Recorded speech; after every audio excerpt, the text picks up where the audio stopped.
Pendapatan Sumsel tahun 2023 ditargetkan alami peningkatan sebesar 8,5%. Peningkatan pendapatan tersebut selanjutnya akan diarahkan pada sektor infrastruktur, yaitu jalan dan jembatan di seluruh kabupaten kota. Walaupun infrastruktur yang jadi fokus pada 2023 mendatang, sektor kesehatan dan pendidikan menurut Gubernur tentunya tidak akan dilupakan. Kita dengan Dewan sepakat untuk ini memperhatikan infrastruktur juga, termasuk perhatian kepada kabupaten kota yang memang layak kita bantu begitu.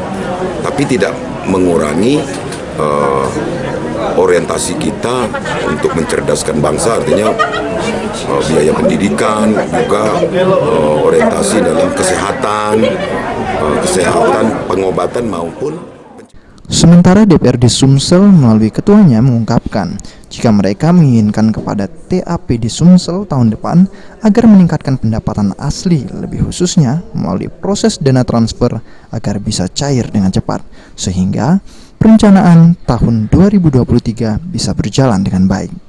Minta kepada tim TAPD untuk meningkatkan pendapatan asli daerah, dan pendapatan asli daerah bisa untuk sampai mencapai hampir 9 lebih kalau nggak salah, atau 10 lebih. Untuk kalau pendapatan itu bisa dimaksimalkan, belanja kita agak longgar.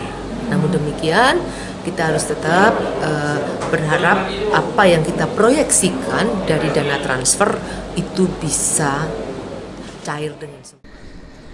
Dalam sidang paripurna membahas KUA dan PPAS Sumsel 2023, DPRD Sumsel menyepakati untuk pendapatan Sumsel meningkat 8,5% dari tahun sebelumnya, dan untuk belanja tahun 2023 naik 7,63% daripada tahun sebelumnya. Firman Hidayat, PAL TV.